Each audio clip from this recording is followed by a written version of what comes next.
the role for the military is fundamentally to prevent war through strength, right? Deterrence by denial. And the key is to convince enemies, potential enemies, that they can't accomplish their objectives through the use of force, right? And so, what that requires is a demonstrated ability to deter through not only the capability but also the will to use military force, right? So if you think about really decisions to intervene, to use the military in recent years, what is often debated, right, is whether we should have done it being the invasion of Iraq in 2003. I think what we ought to be debating is who the heck thought it would be easy and why did they think it would be easy? And the reason they thought it would be easy is because they didn't think through what it would take to consolidate military gains to get the sustainable political outcomes that addressed the cause of the war to begin with, right? So you can remove Saddam Hussein from power, but what takes Saddam Hussein's place? Did we think that through? Did we plan for it? In Afghanistan, vis-a-vis the Taliban, or in Iraq? No, we didn't, right? Because I think we bought into the pipe dream of easy war that I think grew out of the 1990s. I read about this in the book.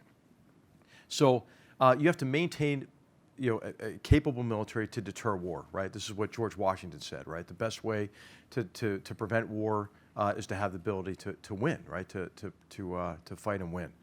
And then of course, once you're engaged in combat, in war, you have to consolidate gains to get to a sustainable outcome. I think what one of our problems in Afghanistan and Iraq is I think too many people thought it was okay not to try to win in war, right? And they would say, well, what is winning? Well, winning can be defined, I think, in places like Afghanistan and Iraq. And then what you have to do is integrate all of your elements of power to get to that outcome, right? Not to make Afghanistan into Denmark, but to allow Afghanistan to be Afghanistan with a high enough degree of security. And we didn't do that. And you heard all these new phrases creep into our lexicon. How about a responsible end to the war? What is that, right? I mean, when you're in war, it's a contest of wills, right?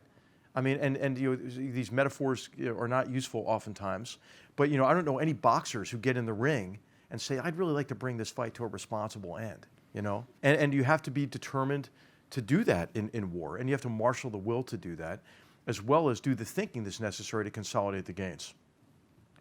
Now, on your question about combat trauma, the effects of combat trauma, the real plague of suicide in our society, but also in the military, which is a cross section of society, I think the most important thing to do is to no longer stigmatize combat trauma, to make sure that those who are traumatized by their experience can get the treatment and the help that's necessary. But you mentioned transitioning into civilian life, and I think oftentimes what soldiers really want more than anything else is to be part of a community that shares their experience, right?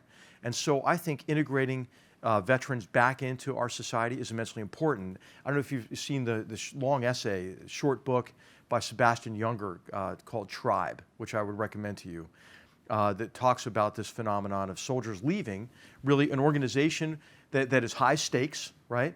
An organization in which they're part of something bigger than themselves, an organization where they're proud to be with each other because they're bound together by mutual respect and affection.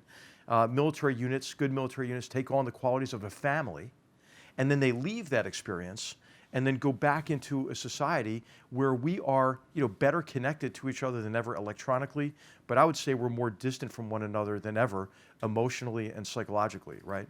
And socially, so this is a big transition for them. So I think I wrote an op-ed about this last Veterans Day, is that I think that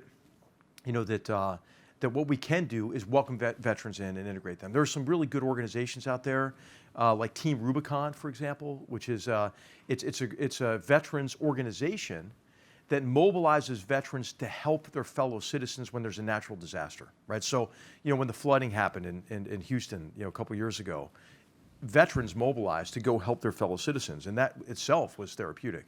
Now, I do want to counter, though, one, I think, element of popular culture, I think, and popular understanding that I think cheapens and coarsens, our warrior ethos, and I think unintentionally casts victims, soldiers and warriors as victims, right?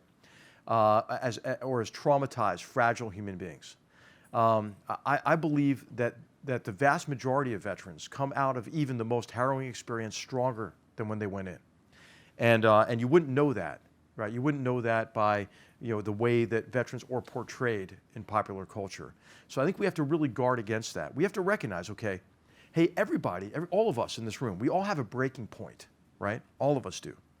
That breaking point is different. It's based on our background, our experience, our psychological makeup. And then people with all of our diverse backgrounds, if we're part of an organization that is put in a situation that is dangerous, right, where the circumstances are really life and death day to day, different people will react in different ways. Now, what you can do is you can help inoculate a unit and soldiers within a unit from the debilitating effects of combat trauma and danger by building up their confidence, by building up the cohesion within that unit, and then also the common commitment you have among soldiers to adhere to your professional ethics and to help make war less inhumane. And what you don't see is how our soldiers are conditioned to take on additional risk to protect non-combatants, right?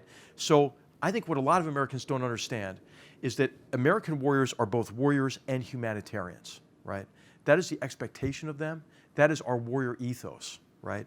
And it's not commonly understood, right? I had to give testimony before the Senate a few months ago, and a senator came up to me and he said, shouldn't the military should just be a killing machine, right? And I said, oh no, Senator, you have it completely wrong. That's not what our military is at all, right? Now, we use violence for political purpose, right? But the only reason that we use the violence is to achieve a just end, right? And to fight for our fellow soldiers, right? And we're anything but a killing machine, right? And so I just think that any opportunity you can take to learn more, about the American warrior ethos and our professional military ethic, it is wholly consistent with Thomas Aquinas' just war theory, right? I mean, we live and breathe, discrimination, proportionality, right? And what the case that I made on Afghanistan when I went into the White House was that I told my colleagues there, and the secretaries of state, defense, others, that I believe that the war that we're waging at the time was no longer ethical, because what we were doing in Afghanistan was not oriented toward that just end. And what we needed to do is reestablish the just end and then orient everything we were doing militarily as well as what we're doing diplomatically, politically, economically, and so forth toward achieving that end.